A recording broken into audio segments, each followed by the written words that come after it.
This is Captain Manny Bongkin of the Starship Odyssey, issuing a distress signal. We are currently experiencing critical system failure within Cygnus X1 Nebula.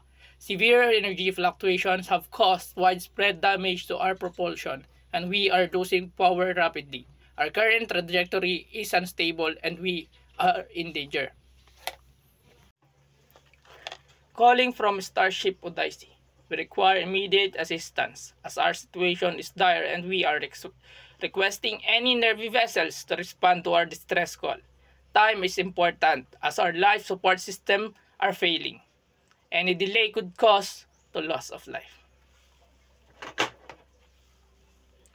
To all crew members aboard the Odyssey, and remain calm, also follow all instructions given by the bridge crew. Proceed immediately to your designated emergency shelters and wait for our instructions. We also ask for other vessels' assistance. We just need to wait for their response. Thank you.